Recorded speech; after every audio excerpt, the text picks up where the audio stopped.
Thank you for joining us today for today's Handle with Care webinar. We have a couple of housekeeping rules to go over. Please keep your lines muted for the duration of the webinar session unless the host invites you to ask any questions along the way. We will have some time for questions set aside for sure.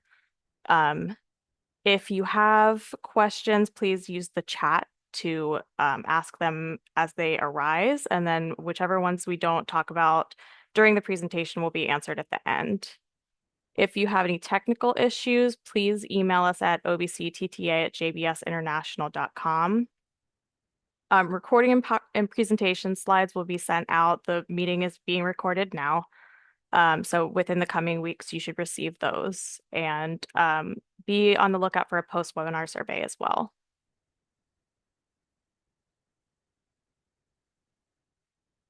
Our presenter today is Andrea Darr. She's the co-founder of Handle with Care West Virginia. And with that, I will hand it off to you, Andrea.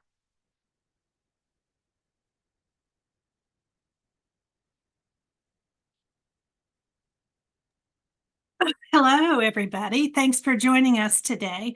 My name's Andrea Darr, and I'm coming to you from Charleston, West Virginia.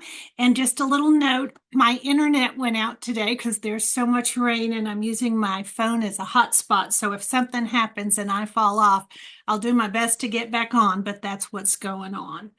Also, if you have questions as we go, Carlos is monitoring the chat and I'll be glad to answer questions. And with that, I think we can get started.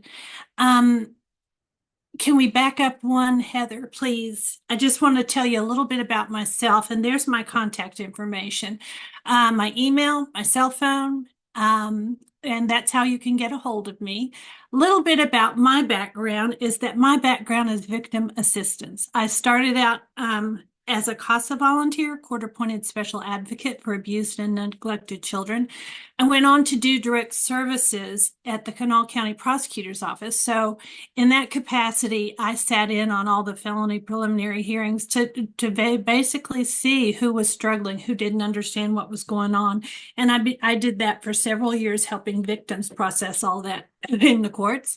I then went on to manage a couple of grants that looked at the investigation, prosecution, and resolution of child maltreatment cases. And the goal was to respond better, faster, have better outcomes for kids, and to do it in a way that didn't cause further harm. So I had a task force assembled that had judges and CPS workers and education, victim advocates, all kinds of people that worked with children, law enforcement, and we sat down quarterly and we looked at what was going on in our state. What were the obstacles to having successful outcomes for children? And did that for from 2009 to 2023, I guess. I did that for a long time. So the program I'm going to talk to you about today, Handle with Care, came out of that subcommittee. It came out of all the work that we did around child maltreatment. And I'm just telling you all this because a lot of people think I'm in education because Handle with Care has a lot to do with education, or they think that I'm an expert in these other things, but my background is basically victim assistance, helping people connect all the dots and figure out what's going on around them. Next slide. So I'm here today to talk to you about Handle with Care. And Handle with Care was created to help children be very successful at school to the very best of their ability, regardless of what hard place they came from. A lot of kids live in a lot of chaos, a lot of hard environments, and when they get to school, it's very hard for them to succeed. And we created this program. It's a multidisciplinary identification, and that's the key to it. That's what grounds it. We have an identification of those children at risk. We have a notification to alert people, which happens to be at school, which is where children are every day, and that's the best place for that intervention. And mental health providers are the third part of our component to this. So we identify children that need supports. We notify the schools that the children do need supports and put into place their trauma lens so they can help these children. The quick version of this is, click Heather, please, is we want to minimize negative outcomes for traumatic events as quickly as possible. After a child experiences a traumatic event, there are a lot of stressors going on around them. If we can identify and minimize all those stressors and get that child back to their norm as quickly as possible, that's what's best for the child. That's going to help them succeed. So that's what Handle with Care is all about. Next slide, I'm going to tell you about where it came from. I explained a little bit about how my background and my part in creating this, but I'm going to give you a little more information. Here's the history of where Handle with Care came from. In 2009, there was an OJJDP survey nationally that found that 60% of children had been exposed to crime, violence, and abuse in their home schools and communities, and 40% had been direct victims of 2 or more violent acts. That was a wake-up call. That prompted then Attorney General Eric Holder to launch the Defending Childhood Initiative. When he did that, I have a very, very good friend at the U.S. Attorney's Office here. Her name's Tracy Dorsey Chapman. Tracy called me one day, and literally this is how it started. She called me one day and said, "Hey, can we come up with our own Defending Childhood initiative? We already have the group assembled, our task force that meets. We're already looking at the problems. We're already looking at solutions. Can we create our own Defending Childhood initiative?" And I said, sure. So we formed a subcommittee off that Children's Justice Task Force, and we started meeting monthly. And in 2011, and we had no funding stream for this at all, but in 2011, I always put on a yearly conference on child maltreatment, and I brought in a speaker from Brockton, Massachusetts. His name's Ed Jacobs, to talk about a program they had called the Red Envelope Project. And we loved this program because it had a notification from a law enforcement on the scene to the school when they encountered children at the scene. The program, we loved that part of it, but that was a program specifically for domestic violence. And we had a lot more issues going on that we needed to address. So we knew that notification would be a component to it. So we put together our program in 2012. And then we started inviting all the policy people, the attorneys, the bosses. Everyone had to sign off on it. So we spent like a year monthly going over the program and fine-tuning it and making it work with everyone's policies and procedures. You know, that people would say, well, I can't do that. It violates my policy and procedure. It might not violate yours, but it violates mine. So we would have to adjust it. Victim advocates were concerned with victim safety for part of the things that we originally had. So we had to modify it. But in the end, everyone signed off on it. Everyone agreed that we could do this, and they left us with 3 words, which was Handle with Care. So it worked in our head, and we thought, well, wonder if it'll work in the field. Let's pilot this. And we did in 2013. It was a bumpy start, and those of you that know Handle with Care are practicing it can understand that sometimes there are bumps in the road when you get started. But once it really kicked in, it was wonderful for kids. I mean, it helped everybody. Police were so glad that they had a handoff to hand those kids off to. Schools were so glad. It was like Christmas. The lights came on. It's like it took the wonder out of wondering if this kid is off today. And the mental health was there for the kids that really needed it. So the pilot was going well. And then we decided, well, we need to go statewide, because in 2014, we were getting calls from all over the state and all over the country wanting to implement Handle with Care. So it's law enforcement led, and we needed to be in a law enforcement agency. So the program moved to the West Virginia State Police, because there's troopers all over the state in every county, and that was going to be our infrastructure to sort of spread out. So in 2015, we launched it statewide in West Virginia. We have 55 counties. And by 2017, we had been to every county at least one time for a stakeholder meeting, and some 2 or 3 times. So from there, fast forward to last year in 2023 in June, I retired from the state of West Virginia and went to work for JBS. And now I'm doing training and technical support nationally for all the states trying to implement Handle with Care. And to date, I've documented 310 communities around the country across 40 states that are implementing Handle with Care. So you know it's a good program when it spreads like that. And so I'm just thrilled to be here and share that information with y'all and help you in any way I can. Next slide. So we all know the impact of ACEs. We know the two big profound things about the ACE study is that trauma is very prevalent in the lives of kids and it's very connected to later life health.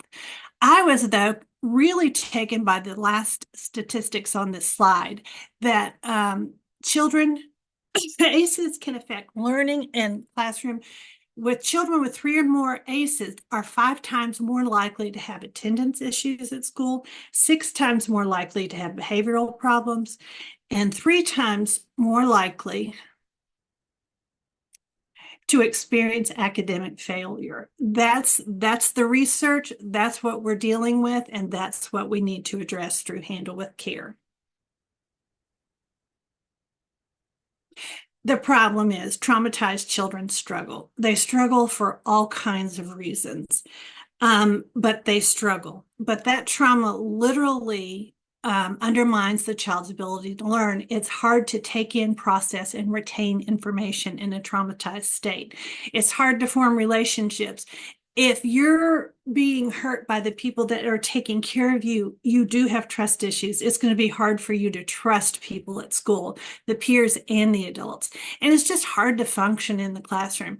If at home you solve your problems by yelling, screaming, biting, whatever, and you come to school and try to solve your problems that way, you get in trouble. So what keeps you okay at home gets you in trouble at school. So they have a lot of problems functioning appropriately. A lot of times these kids get named the bad kids, the troublemakers, and they're punished. After a while, a lot of them just plain give up and never make it to graduation. So we know children traumatized are struggling at school. And trauma changes things. A lot of people, well, a lot of times we talk about trauma and we just talk about the effects of trauma on the specific effects that happen to the kid. But there's more things that happen than just the event. Trauma sets in motion a cascade of changes, changing children's lives, and they come across all kinds of difficulties. But if you think about it, a lot of times trauma will change where you live. Wonder if you go in foster care. It'll change your school. If you have to move, you probably might have to change your school. Who you're living with, the people that you've lived with for the last forever may not be in your house anymore. It can change your daily routines. You could be living with an injury, a disability to yourself or others. And then there's the whole thing of ongoing criminal or civil proceedings or all kinds of changes that come into place. I'm going to give you a personal example, and I want you to pay attention to this list that I just read you. And I'm going to share with you that when I was 5 years old, my father died. So that in and of itself is hard. That's horrific. So I want you to look at this little list. And what I didn't tell you was we lived in Bangkok, Thailand. So the trauma was my father died, but I lost my dad, my home, my community, my school, my food, my caregiver. Everything that I knew disappeared within 7 days. So I'm using that as an example because I want you to remember that when you're dealing with children with trauma, you're dealing with that specific thing, but there's so many other traumas and so many other stressors that come into play that you need to consider when working with that child.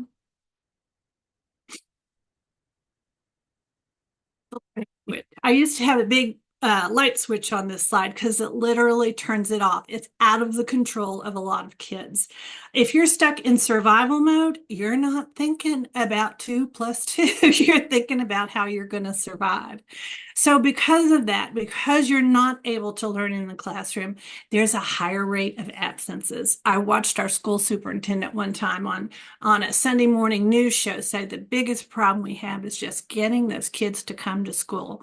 And a lot of our Handle with Care kids don't feel welcome at school. They don't feel like they belong at school, and they're not coming to school. And school is probably where they really need to be. They have lower GPAs. They have inability to regulate their emotions and expressions. They have a really hard time understanding their emotions, a hard time with the little ones having the language to express it, and they have a hard time picking up on social cues from the people around them. They have a hard time reading people. There are often more suspensions and expulsions, which lead to academic failure. So trauma does turn off that learning switch, and we want to figure out a way to turn it back on.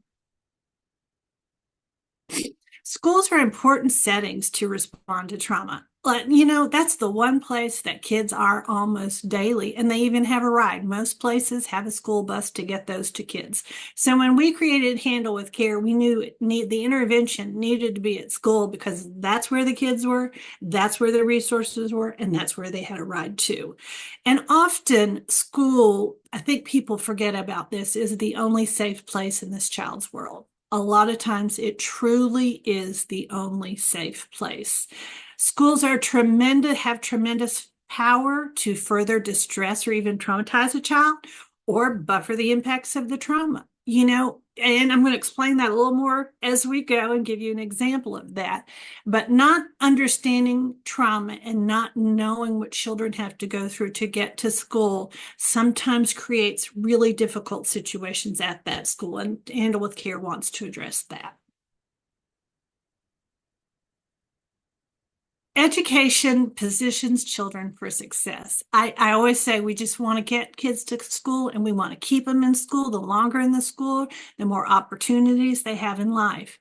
They learn skills in school. They learn math so they can go to the grocery store. They learn to read and write so they can read signs and write letters. And they learn math. They learn science and history. They learn how to problem solve. If you've got a study and you've got a test, you got to learn how to critical thinking, problem solving, time management. So there are a lot of skills that they can learn at school. If they can get in school, stay in school and graduate and have that high school diploma, they're going to make more money at a job that they're going to get. And the last thing I want to say about keeping those kids in school is a lot of times it's the only place they get meals. Some schools have healthcare settings there. There are role models, good role models, who are emotionally present to interact with that child. And a lot of times there are a lot of resources associated with the school. So we really want to get kids in school and keep them in school and help them graduate.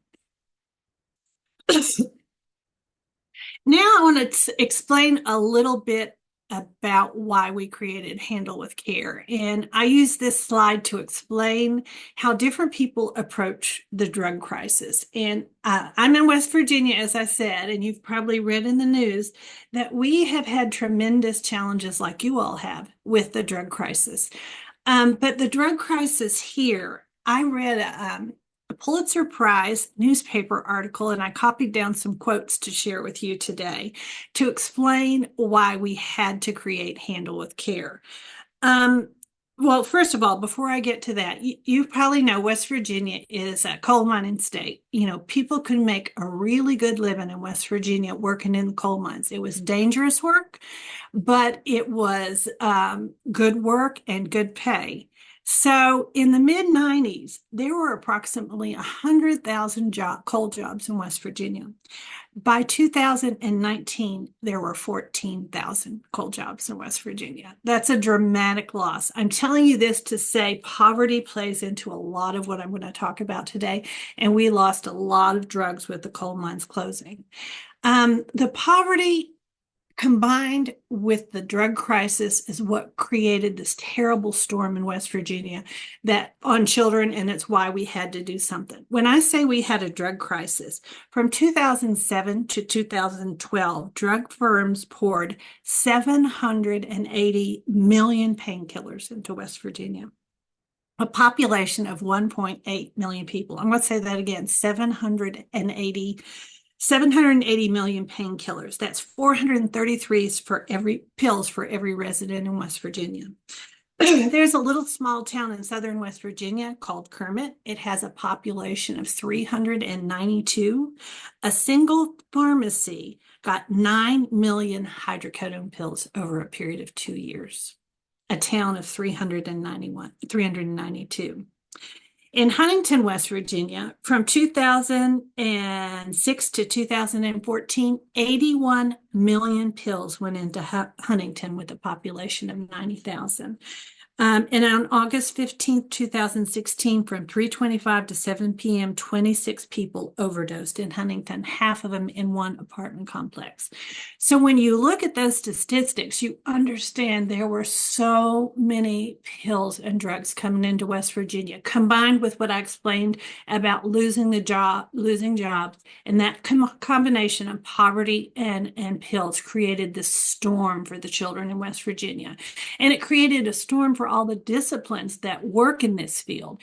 For law enforcement, if you talked about the drug crisis, they would think about more arrest, overcrowding of jails, paying for the jail for them to stay in jail, but it was all about the crime. For emergency management services, it was all about getting to the person who's overdosing, and Narcan. You got to keep them alive to get them into treatment. So EMS, you talked about the drug crisis, they thought Narcan. Public health, you talked about the drug crisis, they thought about increases in hepatitis B and C and HIV. So that was their focus. Talked about the drug crisis to CPS. Their focus was, we're going to have to remove this child, and we don't have any place to put this child. There are so many children in care. But while all this is going on, no one realized that the drug crisis was affecting the children in the classrooms. The classrooms were blowing up. And I always tell people, you might think it's not your child that's dysregulated in that classroom, but your child's sitting next to a child that's dysregulated. And the teacher's spending all their time redirecting that behavior, and nobody is learning. So the drug crisis has really escalated the problems that we're talking about. And I just want to reiterate that we all come from our own silos, but we're all in this together. And remember the kids involved in all this, and they are struggling at school, and people don't seem to realize that. The solution is handled with care. It provides a notice to school when children are on the scene of an adverse event and in the presence of first responders. When we first started this, we always said law enforcement, just law enforcement. But now we say law enforcement and first responders, because we expanded to EMS because of all the overdoses.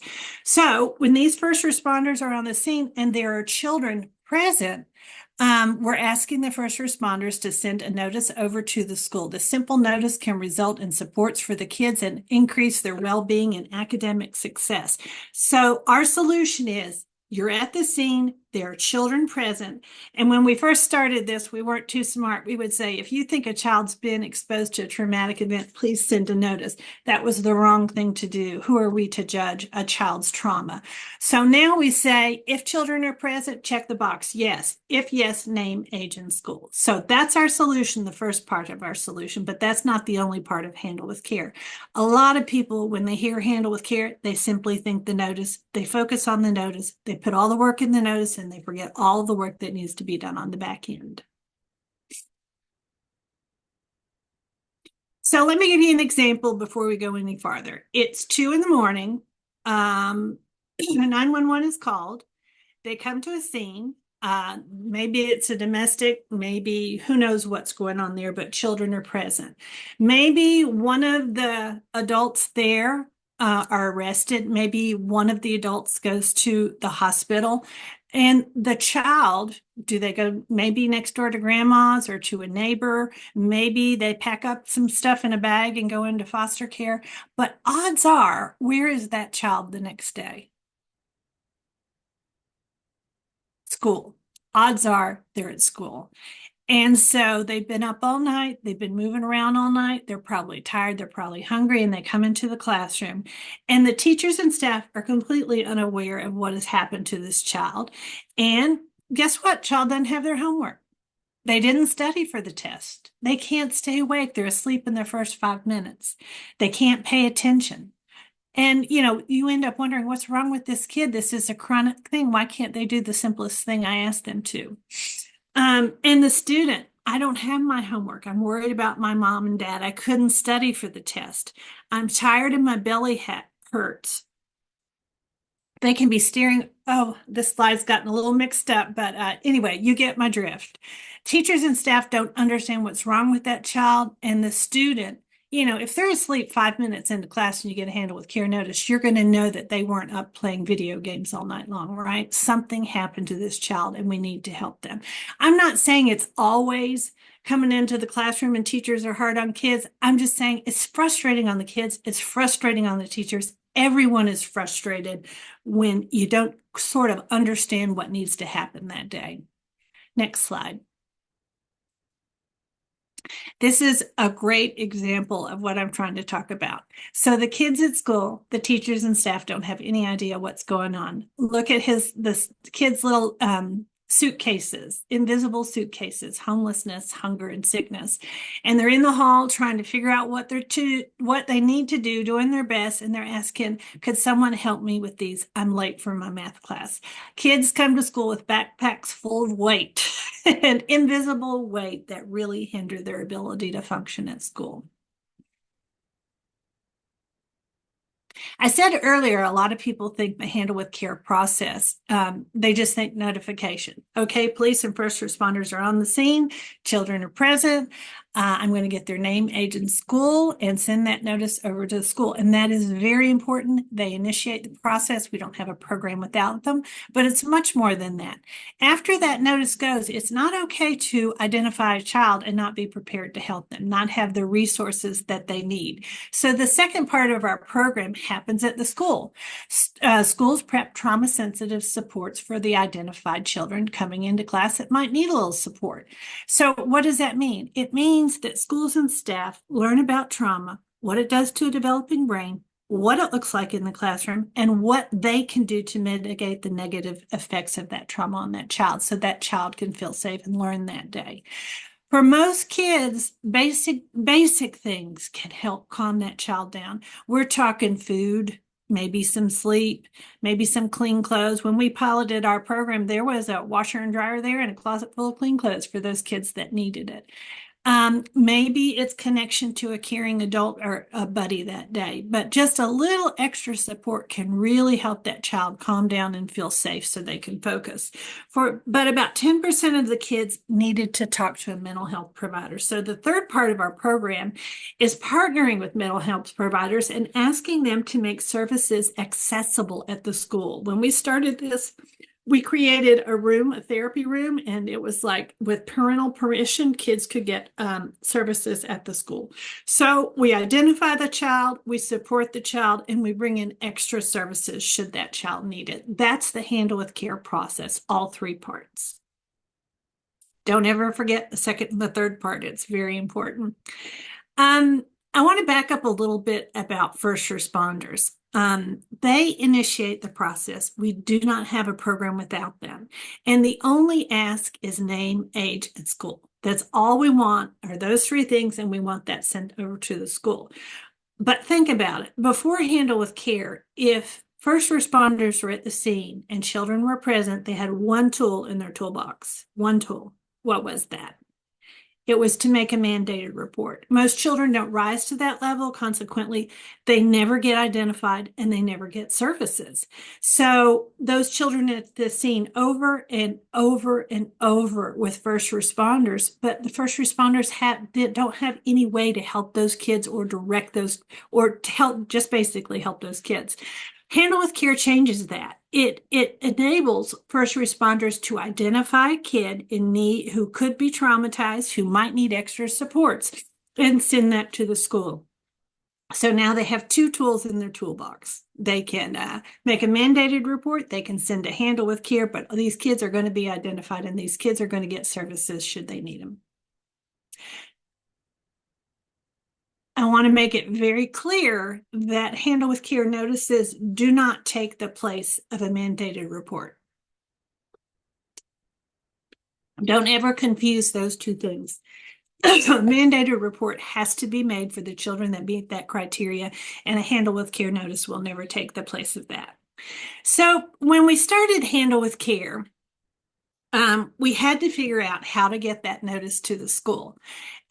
We chose to pilot this program in Charleston, West Virginia, with the Charleston Police Department, and we found a great champion at the Charleston Police Department named Lieutenant Chad Napper. We wouldn't be where we are without Chad. He's a great guy. He's a great cop. He's a great friend, husband, father. He's just a solid human being that this program landed in his lap, and he decided it would not fail on his watch. So we had that's a little thing you ought to write down in your notes if you're taking notes. Find your champions. Chad was our champion at law enforcement, and then we chose Mary C.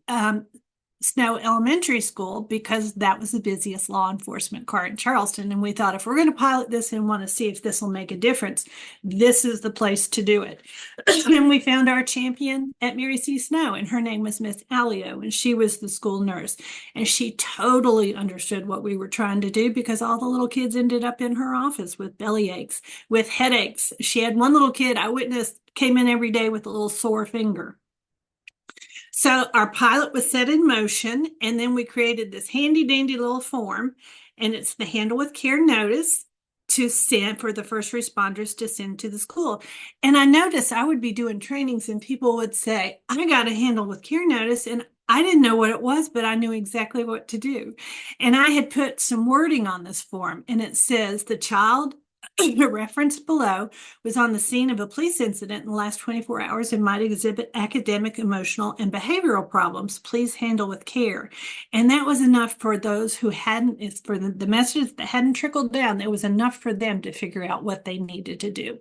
The trick to all this is, how are you going to get the notice from the law enforcement officer through the chain of command and over to the school before the start of the next school day? That's the challenge then, and it's the challenge today in all kinds of communities.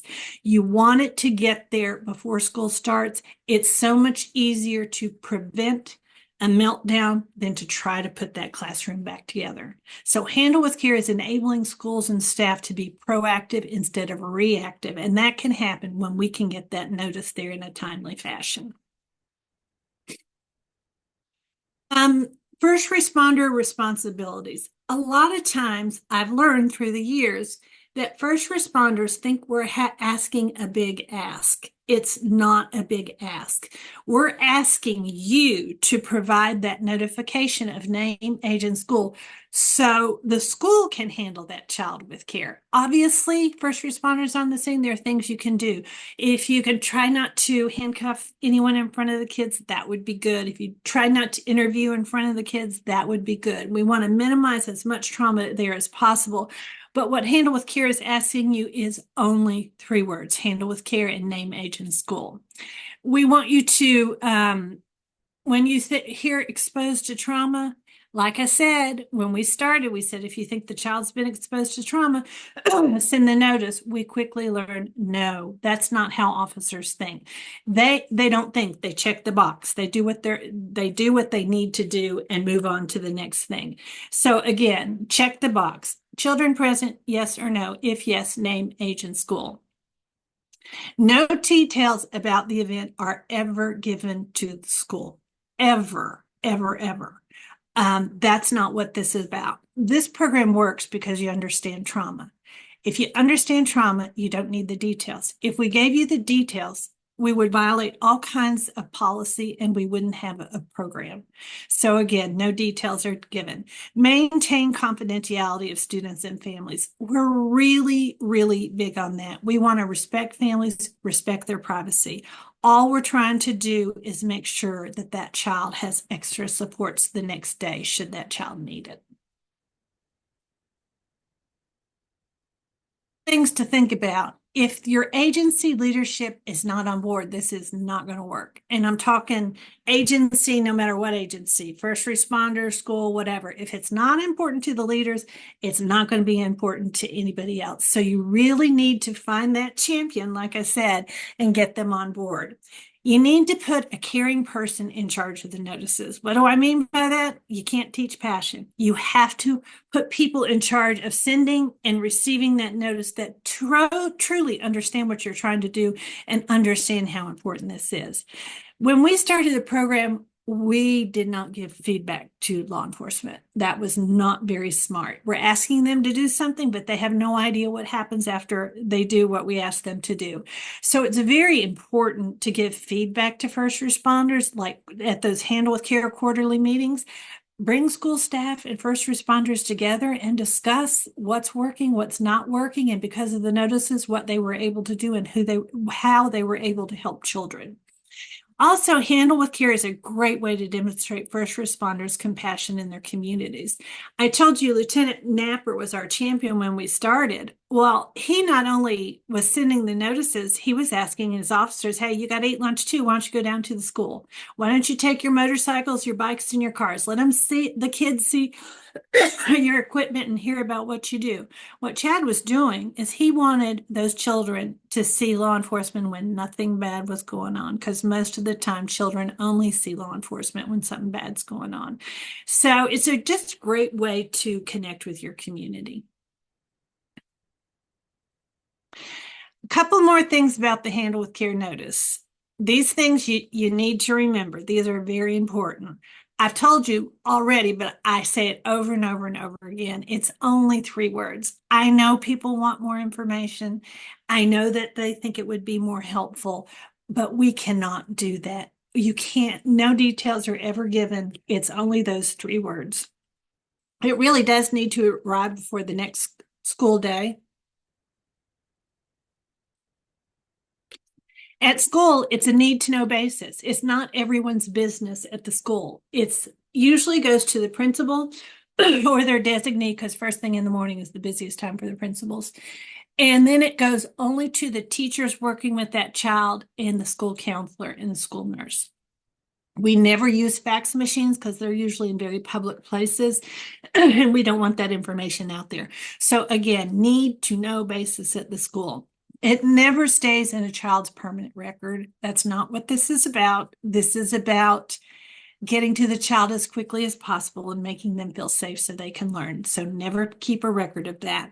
We include child care serving agencies because the younger the child is, the more lethal that environment is.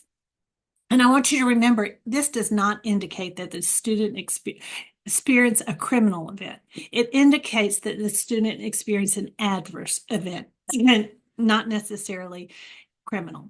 School internal Handle with Cares are very beneficial. And we all know these have been going on for years and years. When people hear maybe a kid's grandparent passed away, or the kid lost a family pet, maybe the family was evicted, internally those Handle with Care notices have always happened, and they need to continue to happen to help those children.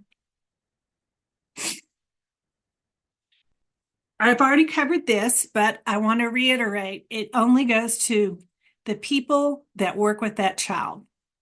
I saw an email this morning talking about the fact that they were trying to figure out how to send a notice, and if they did it this certain way, it would go to all the schools. And I said, no, no, no, that can never happen. It only goes, it's very, very private. And when you send that notice, only to the principal, teachers working with the child, school counselor, and school nurse. Optional notifications.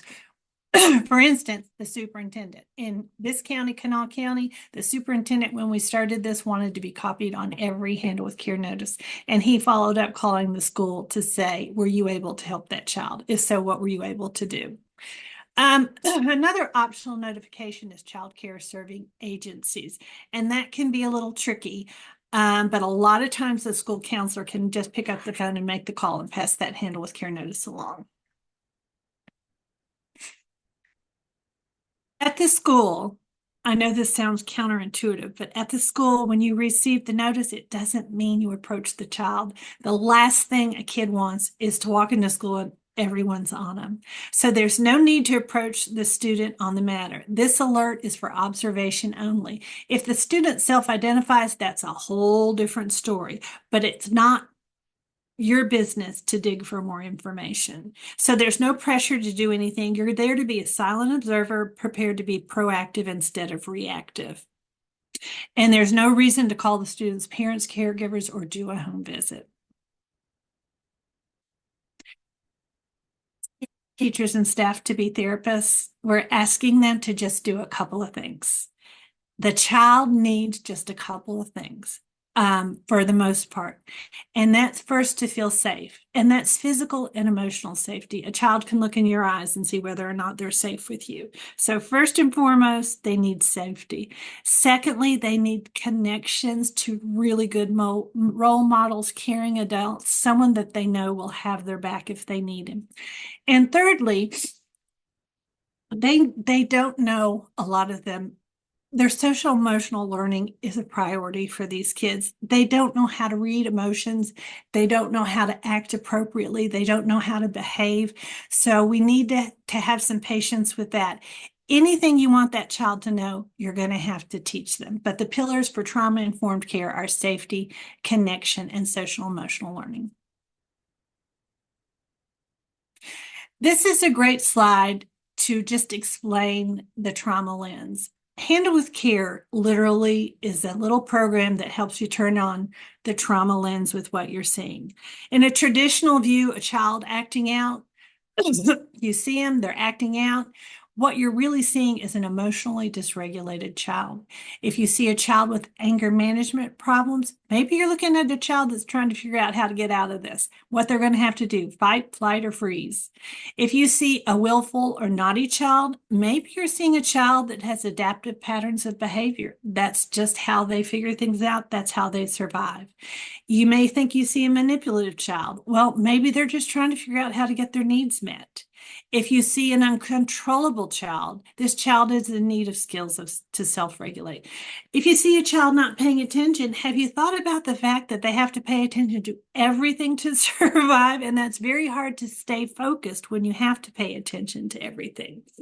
So a lot of times you see this child and you think they're in need of consequences to motivate them, when in fact they need interventions. So we're asking you not so much to react to that child, but to respond to the need of that child. And that once that connection is made, usually that child will calm right down. But that's all we're asking you to do, is just put on that trauma lens and interpret what you're seeing in a little different way and responding in a little different way. This isn't going to approach if it's just one person doing this at school. If the whole school's not on board, it's not going to work. If they go in this teacher's office or this teacher's classroom and the teacher understands how to handle that child with care and has a trauma sensitive classroom, they go out in the hall and get yelled at, this is not going to work. So when schools get on board with this, make sure you have the entire school staff on board so the child gets the same message from everyone, from the principal to the lunch lady to the bus drivers. What if school interventions are not enough? This is the third part of our program, and what you're looking at is a therapy room at Mary C. Snow when we first started the program. So I thought this would never happen. I said, Tracy, this will never happen. Parents will never give permission for their kids to talk to a therapist at school. And she said, you are so wrong. Even parents that aren't the best parents want what's best for their kids. So here's our little therapy room. The inmates at Mount Olive Correctional Center made all that furniture, donated everything to the little therapy room, and commented they never thought they could help a child from inside the prison, but they did, and they did a fabulous job there. And we thought the therapist would be there one day a week, and the therapist was there 2 and 3 and sometimes 4 days a week. So having the services there, people will take advantage of them. And if you can't have them right there at the school, make them be accessible. They need a ride. They need transportation. A lot of times parents are working 2 or 3 jobs to pay the bills, can't take time off work to get the kids there. A lot of times transportation is an issue, especially in rural areas like where we live. And a lot of times the appointments are not the priority in the household. So having accessible mental health services is a must for Handle with Care. Handle with Care, last thing I want to say on this is Handle with Care is really tied to school safety. Mental health needs of kids is the first line of defense in school safety. Pay attention. Students who feel like they don't matter, they feel isolated, ostracized, and alone have a very, very hard time and often can end up lashing out. It's a common response. And a lot of times when they do lash out, it can be very scary for that child, the other children in the building, and the community at large. So making a child feel that they have value goes a long way. Every child is good at something. They're a good line leader, they're a good pencil sharpener, they manage to stay in their chair for the entire time. Make a big deal about what a child is good at. Welcome that. Praise that. Make that child feel that like they belong. The more they're alone and ostracized, that's not a good thing for anybody at the school. So handle with care is a big part of school safety. In summary, Handle with Care identifies the kids most at risk to go into the system. It provides teachers with a heads up so they can be proactive instead of reactive. It connects children with much needed mental health services. It strengthens and improves relationships. It actually even starts relationships. I had a coordinator in one county in West Virginia that said people don't seem to understand. After you initiate Handle with Care, you have conversations that you would have never have had because you have those connections that you would never have had. And of course, the outcome that we want for all of this is we want more kids to come to school. We want their academics to improve because they can focus, because they can pay attention. We want their social, emotional, and behavioral outcomes to improve. And we believe practicing Handle with Care can address all of those issues. So it just takes the frustration away from the staff, away from the students, all involved. It's just a smart thing to do for the kids, and it doesn't take a lot of effort. Lessons learned for those of you that are getting started. I've always noticed that when we're in different communities, the first thing people do is make it complicated. But what about this? What if? They make it complicated. Believe me, we have spent hours developing this program, and the program that we're showing you and giving you and the technical assistance we're offering you is well thought out. Don't make it complicated. Every little piece of this that we train on is important, and there's thought and reason behind it. Follow the model of fidelity of Handle with Care. Respect children and families' privacies. A lot of these families do not feel comfortable with our systems, our education system, our justice system, none of those systems. They're weary of it. So respect children, build that trust with their families so you will be able to be there and help them. Be wary of Handle with Care trainings and apps that have no ties to our program. There are a couple of apps out there that I don't agree with with the way that they work. It's just we have to respect people's privacy in doing this work. That's one of the top things that I say over and over, along with it's only 3 words. The second thing I say is respect families' privacy. So if you have any questions about anything that you're seeing or hearing, please contact me. And the last thing is there's going to be bumps in the road, but there's always a way around it. I've noticed this everywhere we go, and the bumps can always, a lot of the bumps are the same and a lot of the bumps are different. But I've seen a lot of bumps, and there's usually a way to work around it. So don't get frustrated, just give us a call and we'll help you. Thank you. Heather, I think, yes, I'll turn Thank it you, over to you. Andrea. I was actually going to pause here with a few minutes that we have left to check in on questions. I don't know if have any come in through the chat, Carlos, or does anyone want to unmute? There are no questions in the chat, but if folks have them now, it's a great time for it.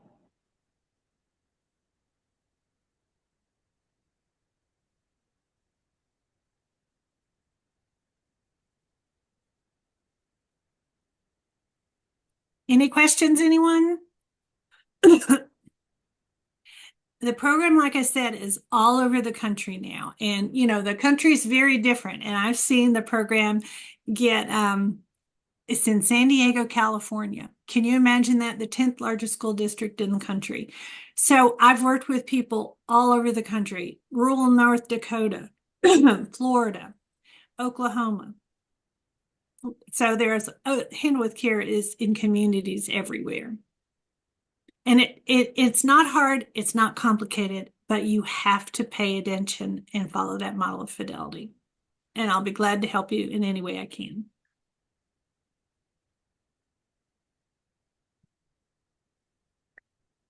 So a couple of quick reminders. There will be a post-webinar survey that will be sent out to registrants. You will also receive a link to this webinar recording. If you have a chance to complete the survey, please do. We use your feedback and we like hearing what you have to say. And if you have any questions that do come up, you can contact us through obctta@jbsinternational.com. We will again distribute all of this very soon. Thank you, Andrea. Thank you, everybody, for attending. We appreciate your time. Heather, there And was Heather a and question in Andrea, the chat. yep. Yes, Do you see that Oh, one, yeah, Andrea? go ahead. I did. Um, is there a database that includes all the communities who use Handle with Care? Erica, that's a really hard question to answer. And I have a personal Excel spreadsheet that I keep up with, and I'm always Googling and looking where Handle with Care is in the news, or I try to track people that can contact me who contact me for TTA to include in that. But and the other thing that makes this so complicated is the fact that sometimes, and I'll say like Albuquerque, New Mexico, started Handle with Care several years ago and it fell off. And now they're in a situation where they're trying to reboot it and restart it again. A lot of times, if you get a new sheriff, you get a new school administrator, a new whatever, Handle with Care ebbs and flows with all that. So there's not an easy way to create that database, Erica. But if you're wondering, if you're in a state someplace and you're wondering, or is anyone around me implementing Handle with Care, you can always give me an email or call and I'll respond and let you know what I can find. You're welcome.